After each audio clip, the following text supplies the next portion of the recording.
All right, hi guys. Thank you so much for being so patient. My name is Roz, and thank you so much for joining us today at the Mandala Club. This is my first time in this new space. I just want to tell you a little bit about myself and why I'm here in the first place. I am Singaporean. I've been a radio presenter for 14 years in Singapore, but I quit my job in 2017 because you can't take more than 2 weeks of leave when you host a live radio show. And it's always been in my blood to want to see the world. So I know Charlotte, who used to be in the same media corp with me. So I figured I'm just gonna quit my job in 2017, spend all my money and travel, and then figure out what to do next after I'm broke. And the first country I traveled to in 2018 February was Peru. And it's unimaginable to be setting foot in that part of the American continent because I believe a lot of people in Singapore, we can afford to travel there. Money is usually not an issue, but I think the issue is spending time, taking time off work to travel 36 hours to that part of the world, to the south of South America. So I remember setting foot there in the Sacred Valley of Peru, and I just cried. I was just 40-year-old woman, traveling alone with my backpack and just crying on the train to the Machu Picchu. It looked weird, and I felt weird, but I was really happy as well. And when I was there in Peru, obviously I had Peruvian cuisine for the first time. Street food, fine dining, and it was where I got introduced to the cuisines of Central. Very unique. I've never had that kind of food before, where you get unique ingredients from every altitude around the country. And I believe it was a 14 or 17 course meal. I can't remember. I was super jet lagged. I must have been sleeping throughout, midway through waking up just to put food in my mouth and then sleeping again. But it was just an amazing experience, and I've been telling my friends about it. I've been trying to get them to go, but it's always a challenge, to go all the way down south. So it's amazing that Peru is now in Singapore for 3 months as part of this Mandala Masters program, where we bring in chefs and their cuisine to Singapore. Of course, we have MASL, which is meters above sea level, and it's here for a 3-month pop-up. And to talk more about this, I want to introduce the three people who have been very, very warm, very friendly during my time in Peru. I'd like to first introduce Bernabé. Come in here, head chef of 𝗧𝗵𝗃, as well as Central. Come on, take a seat. And Pía León, head chef of 𝗧𝗵𝗃, and of course Virgilio Martínez, chef owner of Central, and Mill, and Mata. Basically, the whole complex is known as Casa Tupac. So happy to have you guys here. Happy. Okay, wait, I need to turn on your mic. Why don't you hold this first? Really happy to be here with Virgilio, Bernabé, and all the team. We have been here in Singapore many times, so this time is also really special, no? So thank you for coming. Yeah, thank you. It's always a pleasure. It's I think it's my 8th time here in Singapore. It's so crazy to be here so many times. As Ross was saying, 36 hours, all the jet lag, a day and a half of jet lag, or even 2 days maybe. 1 week. 1 week, yeah, sometimes a month. Yes. Yeah. But I don't know how come there's always a reason to come here, a good celebration of chefs, whatever happens in Singapore is fantastic, and then food-wise, all the time. I'm telling you, man, this is where the money is. We have casinos. I didn't want to say that. Yeah, we have casinos, we have billionaires. Yeah. All right? That's why the chefs want to come here, because but people have money to spend. But you need food. Yeah. Food as well. And alcohol too. Yeah. Okay, but first I'd like to congratulate you guys, right? Congratulations on Central being number two in the world, on the world's 50 best restaurants list this year, and keeping South America, particularly Peru's very unique cuisine, on the world map. It's not every day that people can just from Asia can just magically go down to the south. So I really am so happy to see the diverse culinary scene of Peru on the world map. What does this award mean to you guys? Okay. No, of course, we are really happy with the recognition and everything. Not only, of course, Virgilio and I think it's all about the team. We have been working a lot, many years. Central is open almost 13 years. So we have been working many years for, not for this type of recognition, of course, but I think this is a result of all the work we have been doing. So we are really proud, of course, and happy with this. Sure, of course, it gives us, it's a result of the work, as Pia mentioned, but then it gives us visibility, of course, and we have to take advantage of this. And being in South America, as you mentioned, you know, not many people go south, not many people goes to the Sacred Valley as Ross did, and goes to a crazy place, and not many people has the opportunity to enjoy nature and enjoy Central. So having these accolades are good for us to give this visibility in different parts, and then certainly being here and have the opportunity to have 3 months of our cooking by Bernabé. Come on, Bernabé. Sorry, this is my first time, okay, so be gentle with me. Yeah, for us it's been amazing. It's a great opportunity and a great platform to show what Peruvian has to offer. And I hope these 3 months may be a very good impact in this part of the world. It was very good for his first time, right? Very good, right? Helping the MASL pop up for 3 months. I've seen this guy work and cook. How old are you this year? 28. 28. This guy is heading Central and 𝗧𝗵𝗃 back in Peru. And so you can be assured that the 𝗧𝗵𝗃 team have sent their very best to make sure this whole experience is going to be premium. And not just that, not just Bernard, you come with a team of 11 as well, right? 12. Yeah. 12. So Bernard plus 12. Plucked out from Peru to be in Singapore. Does that leave your operation a bit handicapped back in Peru? No, actually, we already we are 120 people in the restaurant. Okay. And when they ask, like, even when we get this proposal, we went to the kitchen and we said, like, who wants to go to Singapore? And everybody were like, and said, okay, we should open in Singapore or something maybe. Okay, so we still have lots of people, and also we have a guy as good as Bernabé. Wow. So, no, we have good people, and we have another two head chefs trained by Bernabé. So always, of course, we have to think very quick and think in advance that lots of things will be happening, and Have to be prepared. Okay, so Pia, I'm not sure if I've said it before, but I'll say it again. Congrats on winning the title of the world's best female chef in 2019. Oh, sorry, no, 2021, very recent. Sorry, all those years are lost on me with the COVID. It's about damn time, I gotta say. You were instrumental to the growth of Central. I mean, since day one, you were there, in the kitchen with Virgilio. In a short span of 5 years, you went from being the only female chef in the restaurant in 2009 to being its head chef. What are your thoughts when you received this award? Yes, it's true. I started in Central when I was 21 years old, so nowadays I have 35. So yes, I have been since day one, and I learned a lot until now, of course. But yes, this type of recognition, of course, I'm proud because I have been working a lot. Also for the team, this is a big motivation for the team, and it's really important for us. And I think the most important is that this gives like visibility for amazing women in all the world. This is an example that it is possible. No? You can do it. It's hard, of course, but you can make it. And yes, of course, the reality is that nowadays we have more men in kitchen, but I think we identify the problem. We're working in it. And I hope, I don't know, in the future, we don't have this difference. Yes, of course, but I think nowadays it's necessary, to make this change.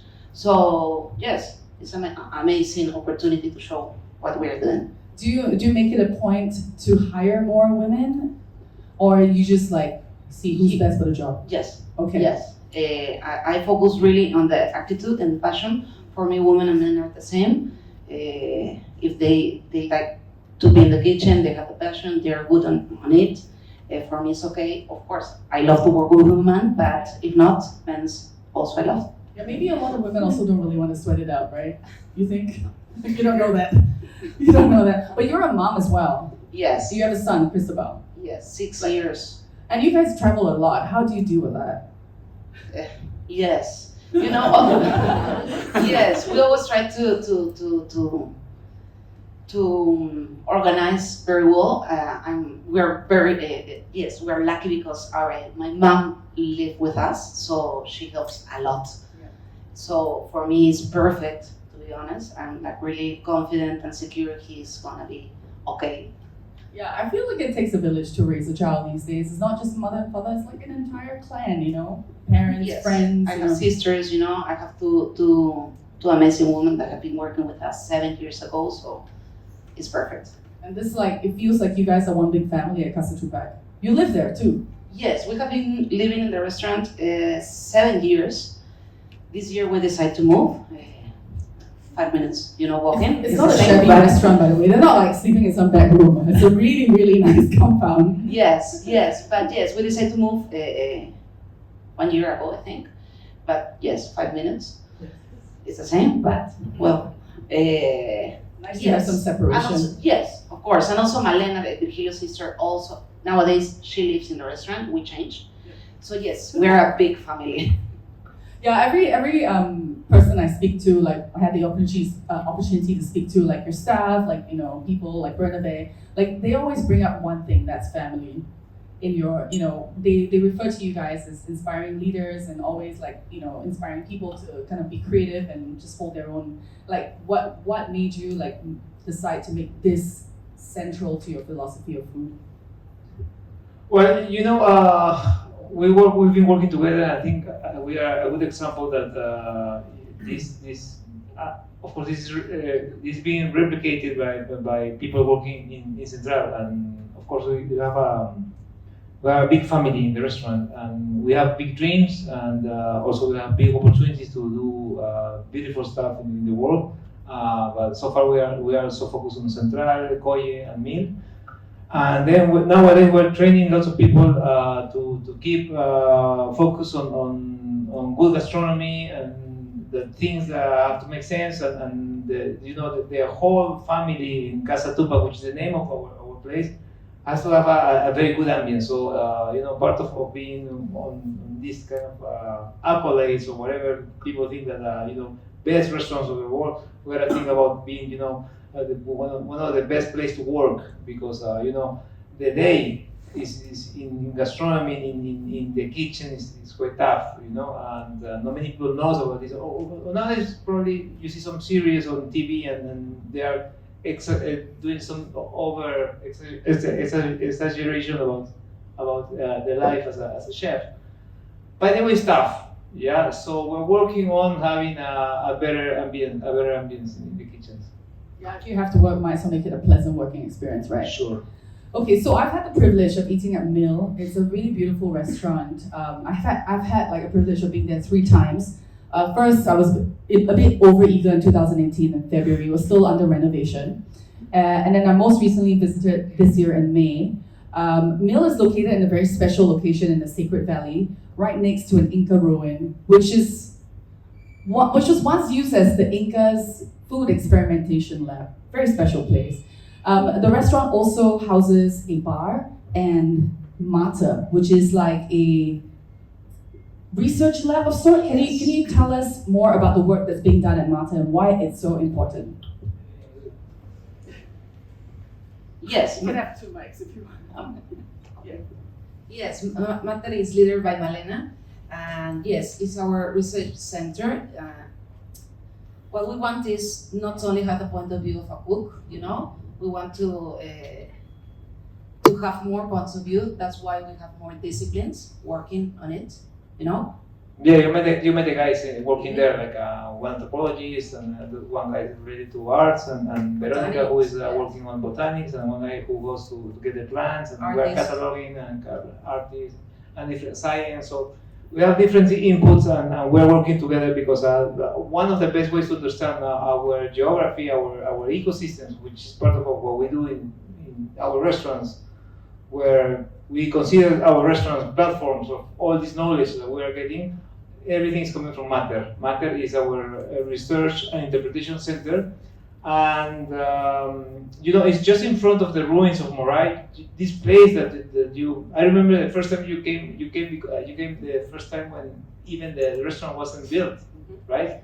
So, but we were very inspired by all this knowledge that these cultures, pre-Incas cultures, a long time ago, they were building this lab to grow different seeds and make more varieties and make stronger varieties of crops. So all this knowledge is lost, and we got this as an inspiration of an idea of how much work we gotta do to preserve all this knowledge and get back to these ideas that probably are the solution of the future or the solution of the now. So that's why we have this Matter, and then we have the restaurant because we gotta be sustainable as a group, and then yeah, we are combining Central, Matter, and 𝗧𝗵𝗃. It's amazing, like, how when you go to like fine dining restaurants, they would always tell you like, oh, how they're connected with the community, how this comes from here and there, and this food is from here and there. But I think you cannot understand like how connected it is until you actually walk in the footsteps of the people who actually connect with the community. So at 𝗏, right, it's a very special dining experience that also gives you an option to immerse yourself into the work that is done, which I feel is like the heartbeat of all your restaurants, isn't it? Like, you'll get to meet the farmers that harvest the crops that is used in your food. You get to meet the people who are keeping fabric dyeing alive using like natural dyes from flowers and herbs. I got to meet these people as well, and you also get to see all the research that is done. Like I met a researcher who used to be like doing research from the Amazon, and now he's like working in a restaurant doing research for them. That's how serious you guys are about doing research.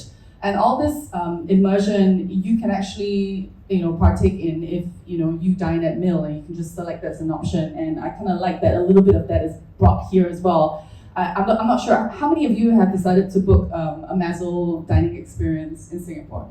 You have. Have you gone for it already?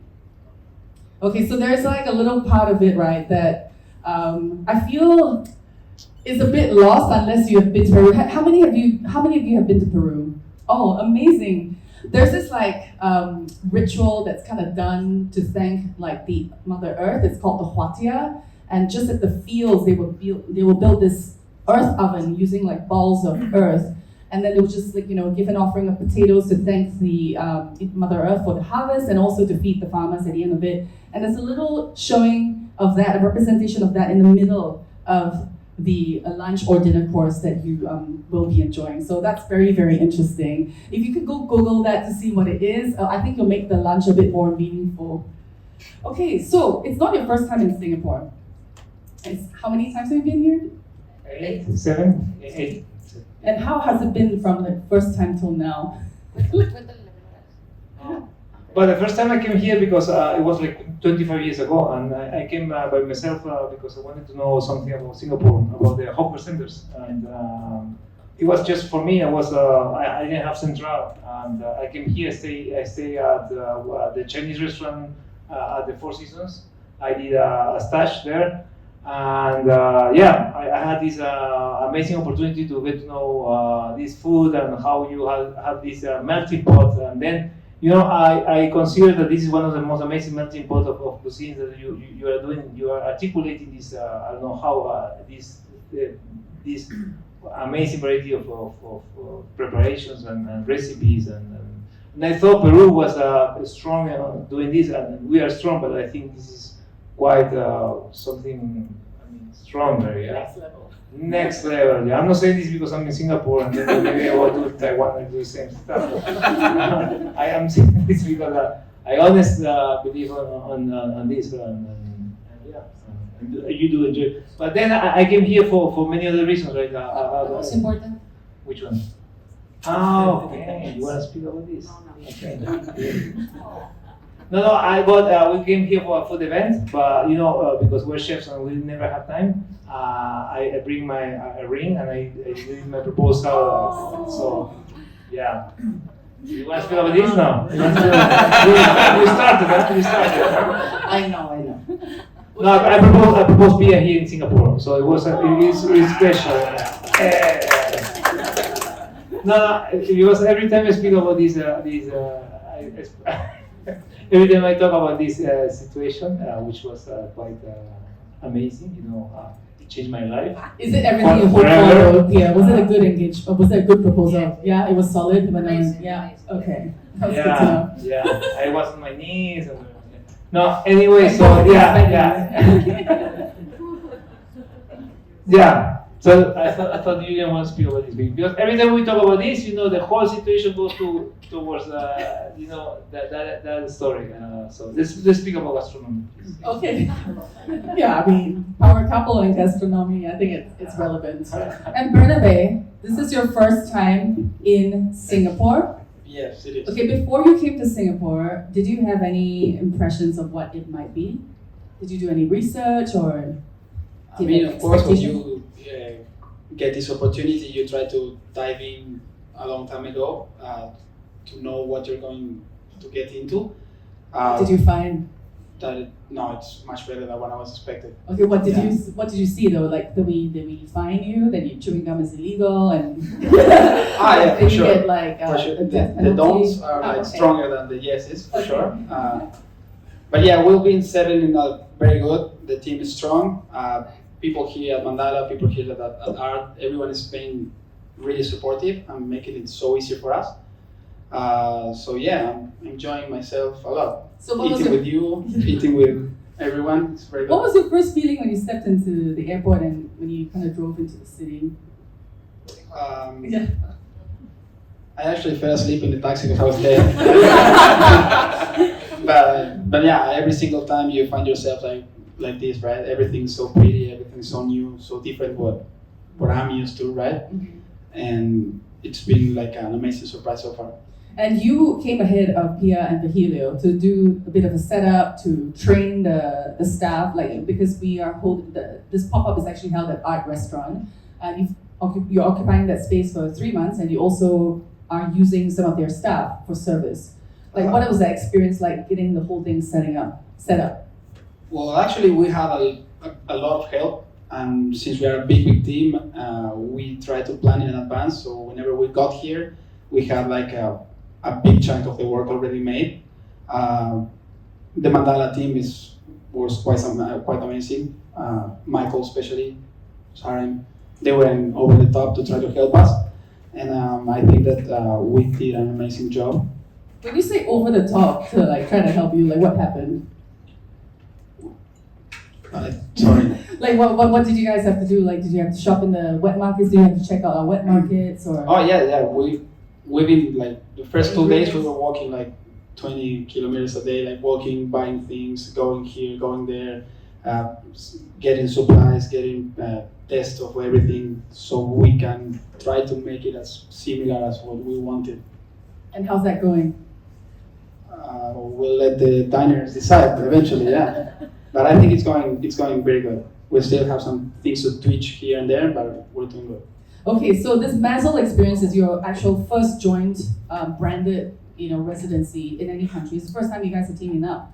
Can you kind of explain what is it like? Because people are asking, is it kind of like Central's cuisine? Is it like Korea's? Is it like meal? What is there? What is it about MASL and what can we expect? Yeah, it's a good question because Pia has done before, and you both together went to New York and you did 𝗧𝗵𝗃 for 3 months, 4 months, I think, in this beautiful place, and you did you replicate 𝗧𝗵𝗃, and actually you did what it was totally like being in 𝗧𝗵𝗃, right?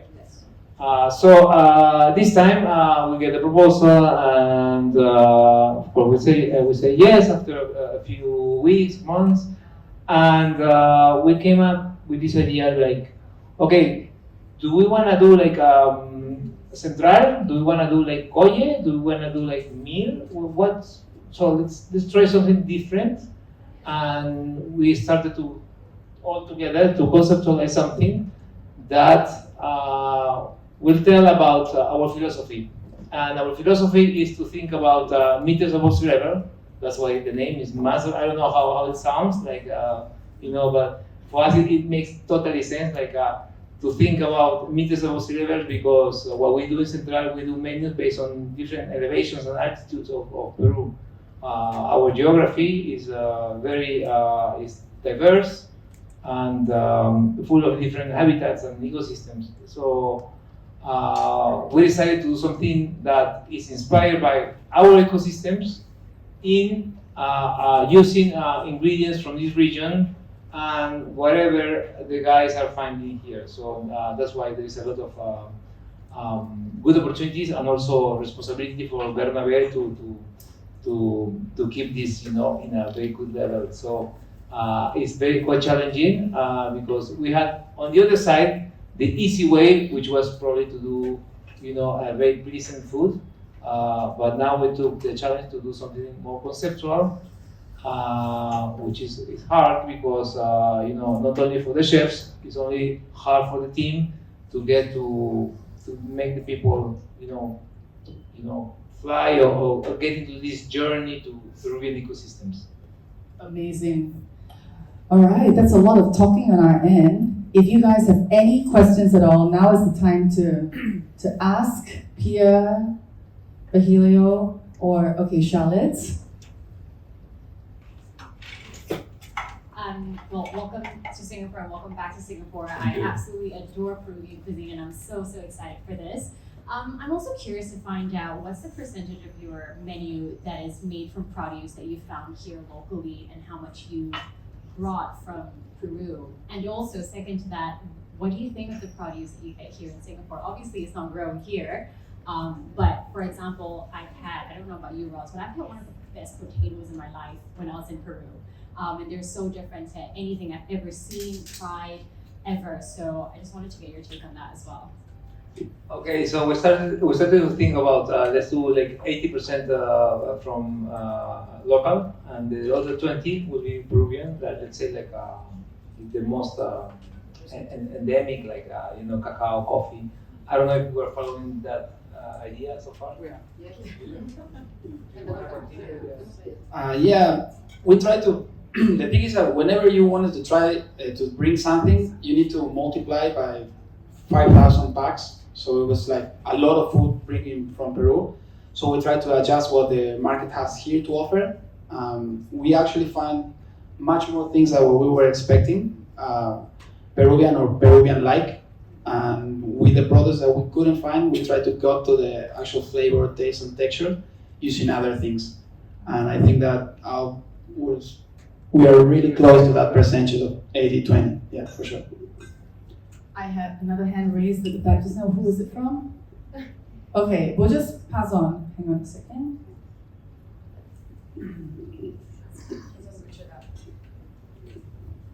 Thank you.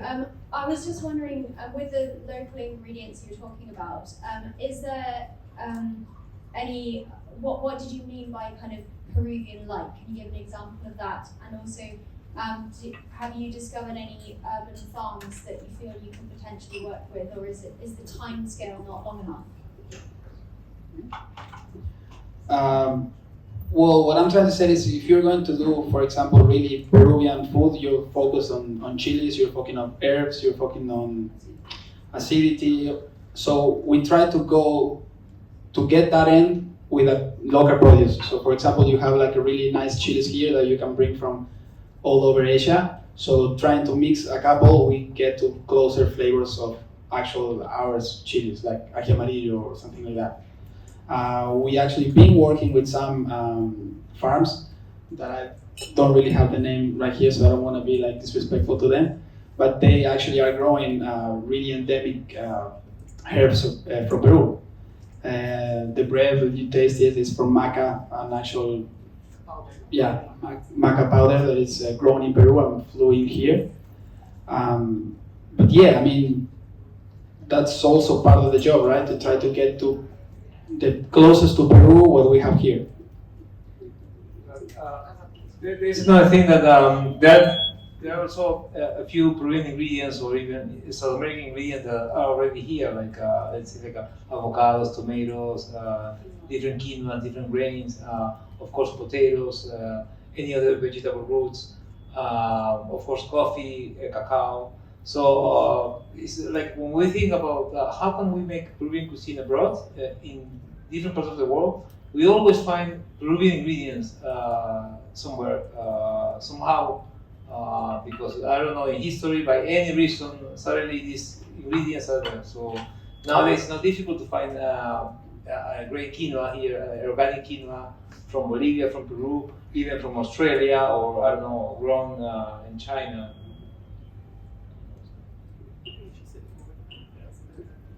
Richard? That's great. Thank you. It's really nice to have you guys here. It's really interesting. I thought about it similarly. I was thinking about the fact that in Singapore we have very strong flavors and spices and palates, right? From everyone, from whether you're Singaporean or whether you've been living here a long time or even a short time, people get very used to very strong spices and stuff. So I was wondering about what your experience was with trying to balance that, because it can be a challenge to come from outside and to appeal to that. That was the first question, if I can have two. Yeah. The second one was how about let them answer this Yeah, and yeah, then we go on to great, the second one. Well, you know, I think I consider here in Singapore and Peru we have many things in common. In Peru we eat really strong, we have a lot of flavor, we use a lot of garlic, ginger, onion, so, and chilies of course, some acidity, so I think it's not too difficult, you know.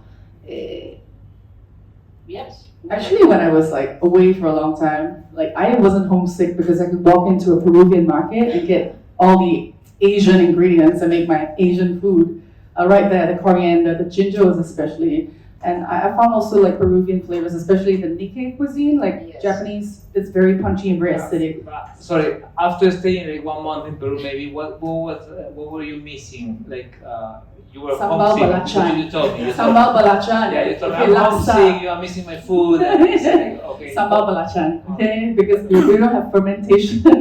Fermented prawns. That was what I missed the most. But Richard, you got a second question. That's awesome.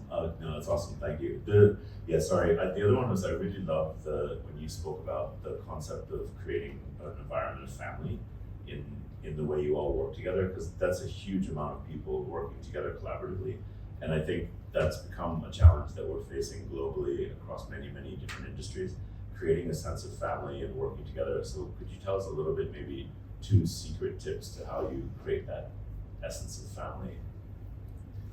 I don't know, I think as I was saying, people is seeing us in the restaurant. Obviously, we're here, they don't see us.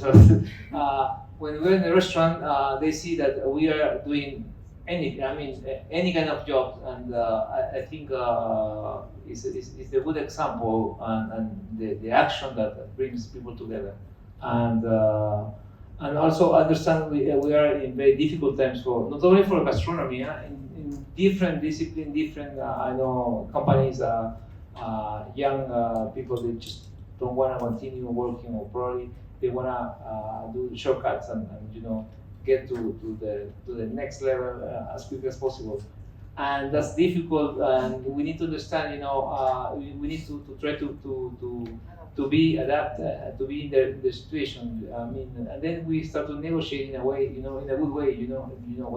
What's the best for us as a family? How can we be a good place and in a good environment? And how can we please people without spoiling them, So I think this is one of the, and then Yes. we have Pia as the mama of the whole place. No, but we always said, no, if we grow, they have to grow up, no? They need the same opportunities, they need to feel secure, they need to feel confident that they are important and that the job that they are doing is really important. So I think this is the most important feeling they need, no? Also, like to make people understand that they are part of the plan. When you say the plan, they are part of the family, and everybody is important, and that there's no way that you're gonna go to Down. down. To go up. You gotta go to the next level. Yeah. So as when people ask like, why are you opening restaurants in Tokyo? Why are you doing this in Singapore? You know, well, it's because, you know, Bernabé, maybe he wants to have a good experience, and 12 guys from Peru, they want to come here and enjoy, you know, a beautiful city and have an amazing experience that is going to make them grow, and they will be growing. So I think that's a good example for the team that is in Lima, that they can grow and they can travel and they can do stuff that probably they cannot have access in some other companies or some of the restaurants. So we got to think this way. So it's all about like growing in different levels. All right, thank you. Yes, so can we pass the mic now? Thank you for taking the time. So very tough 2 to 3 years for the restaurant industry. A lot of things have changed. I'm just curious, how have you all thought about changing your approach, changing the way you manage, changing the way you even cook, just kind of in response to the environment you've all lived through?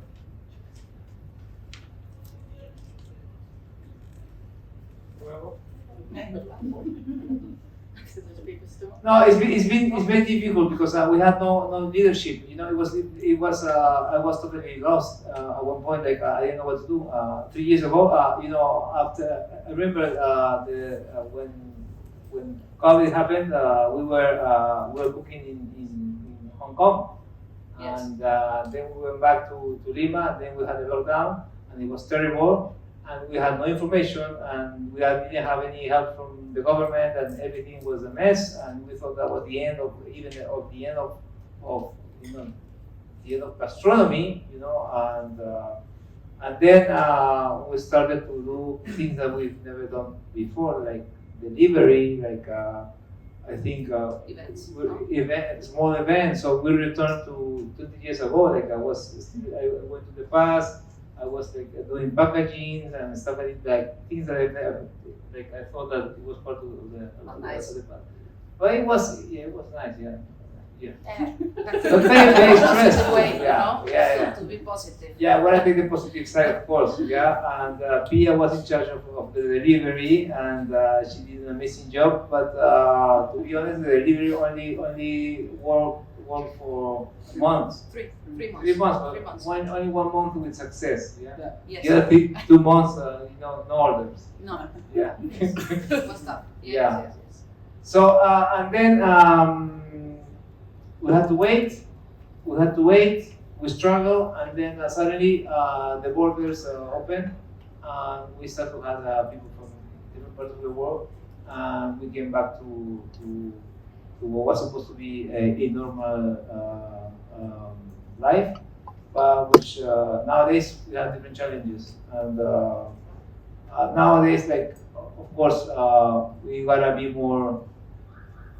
Fine dining has to have more leadership, and what we do has to make more sense. I mean, it's not about having a luxury or being the best or like, we gotta forget about this kind of stuff, and we gotta be more like I mean, Growing the next generation. yeah, but there's a lot of labels of, you know, being empathic, and we've been using this for you know, in many places, like and thinking about the future and young generation.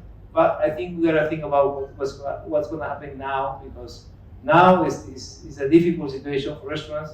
We don't know what's gonna happen even like in a week time. You know, is it that bad? You know, because people is not comfortable with working hours. Let's say, for instance, this is one problem, and there are many other things that we have to take in consideration. That we've been working a lot with very close to farmers, and we're very close to natural spaces, and we were working on preserving natural ecosystems. So I think we kind of were in the right direction before all this happened, and I think the finally has to move towards these ideas.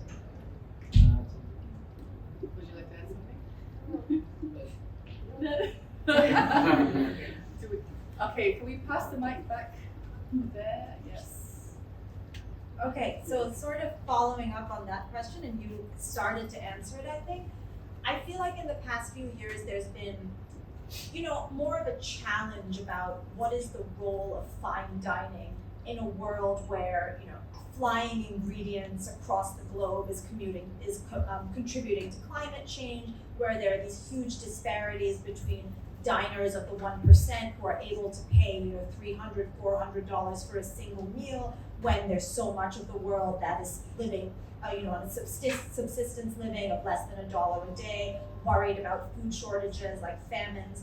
So going forward and looking forward, what do you see as your role as well-respected leaders in the fine dining industry for promoting sort of social consciousness and sustainability? Sure. So I hope one day you had the chance to go to meal to our place in Cusco in the mountains, where we are working with about 300 families, farmers that actually they never got in touch with Lima, with people from the city, and nowadays they are supplying the restaurant, and they are not just the supplier, they are part of the restaurant, and they are part of this ecosystem. And this is a big example for me. This is the future of fine dining, where you are able to work with people, and you're not here just to please 20 guests, that's the amount of people we're serving. We are there to please this whole community, 300 families, plus, how many were there? 45 guys that are also coming from the community, from Cusco. So this is the place where probably, you've been there, probably is not a very luxurious place, but it's so authentic and it's so real, and you can see the smile of people, and you can see the benefits of what's happening with a pricey restaurant. I mean, maybe an expensive restaurant in Peru that probably Peruvians cannot afford to go, but this, let's say, this money is going to all the communities. We are not seeing this as a company. We're seeing this is something that is just bringing benefits not only for these people but also for us, because we understood that this,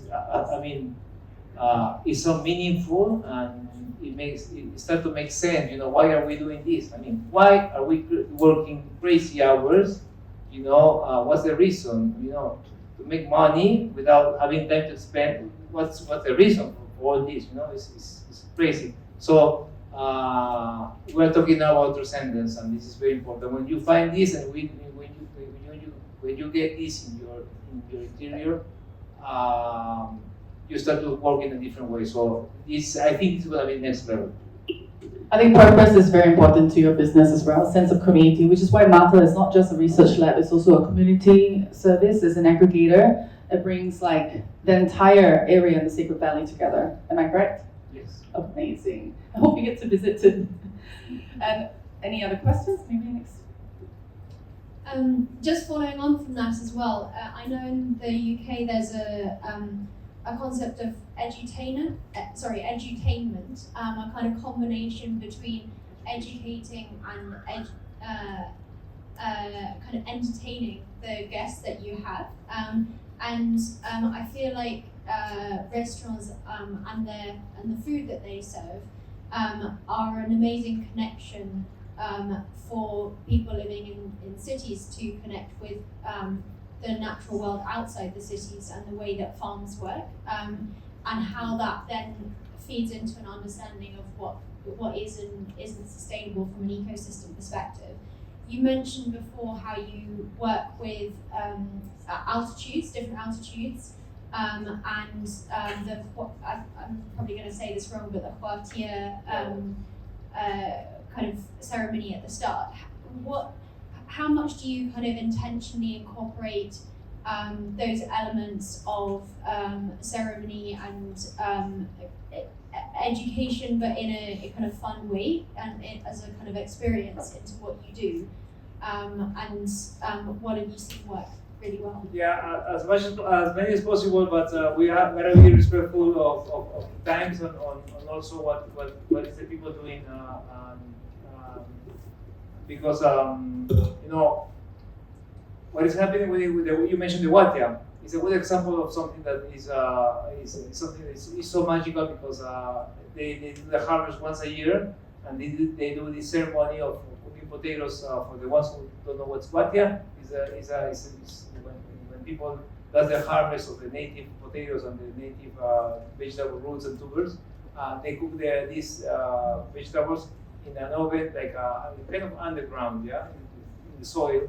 And this is just magical because it happens once a year, and they're doing this in a place where they are harvesting, so it's kilometer zero, like the food is not moving, yeah, in a way, and this is for the whole community. And they do this for maybe like a month of harvesting potatoes. So what we do is an interpretation of that idea. We are not, it's like we're not stealing the idea. It's an interpretation of that sense of gratitude and community. So we're working on most of these ideas, like how the Amazonian people is working with medicinal plants, and this is just amazing. This is another world. So we are now working on a pairing, the non-alcoholic pairing, which is going to be with medicinal plants. So every drink is going to have a purpose. So it's going to have something, you know, some benefit. But that's why it takes time, you know, because we're waiting for our team Matter to do the proper research, because we gotta be very careful, because in a way also we are working, we're touching things that are very weak and sensitive and delicate. So because it's very emotional for some cultures and very emotional. So working with Andean people is very different to working with Amazonian people and people from the coast and from Lima also. So it takes time, but this is the direction to be working with. And you guys are very hands-on as well in the research. Like you actually roll up your sleeves, participate in the harvest, do the research in the forest and the mountains. Sometimes? Yes. Yes, of course. all the time. Not all the time, to be honest. No, we can't.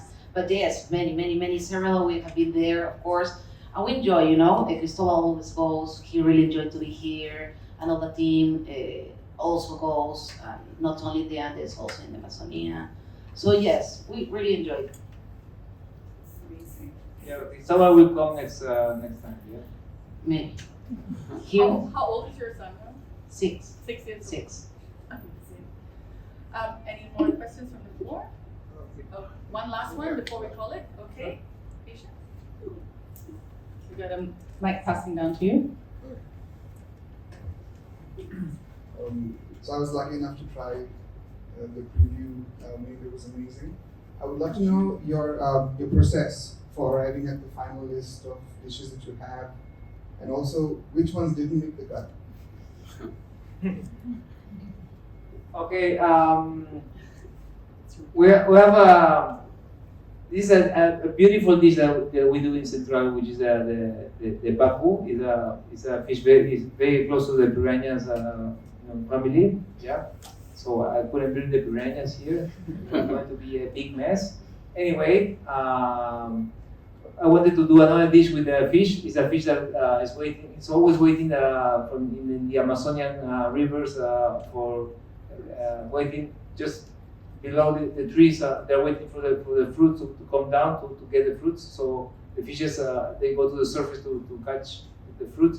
So we serve the fish with fruits, and this is something that we might be doing in the next menu. So we gotta get this idea. So that's why we are working with the team. So what I consider is important is to listen to what's the team up to. I mean, like of course, if we don't say like, okay, the menu is like this, so Bernabé do this, because that it doesn't work. We're gonna burn the chefs, and even for the whole team is gonna be lost, and the experience is not gonna go well. So we're gonna be very careful to what's the limit, and what's gonna be good, what's gonna impact, and what maybe is not gonna be good. So moment, I think we are doing good. We can do much better, of course, and that we promise that. Day by day it's gonna be better. That doesn't mean that you have to wait, until the last day to go. You know. You're here for 3 months. Will we be having 3 different menus or one menu for 3 months? Well, the idea is to keep changing the menu, to keep changing the dishes. Yes. So Yeah. you'll be changing the menu. Yes. Yes. If it doesn't happen, please, this is the Do you have anything to say Because about it? then I go to Peru and say goodbye. No. I'm just listening about it now. No, we're going to start to develop the dishes even further. As Virgilio said, we have this idea. We've been doing this menu for a couple of weeks now, and of course, with time, we're going to learn what can improve most. So maybe we tweak a couple of things in each dish. So yeah, of course, it's not going to be the same today as last day for sure. Very, very insightful. Thank you so much, guys. Be sure to tell all your friends about it. The MASL experience, of course, the pop-up is until the end of October. And it's going to be an art restaurant. Don't come here to Mandala Club. You can see there's no tables here. Tell all your friends about it. Of course, you can book it through the members app, Mandala Masters. Jermaine can help you out, or Anne-Marie, or like whoever, like around the Mandala Club. My name is Roz, and thank you so much for being such engaging, audience. And hope to see you guys around at the MASL pop-up. Thank you guys.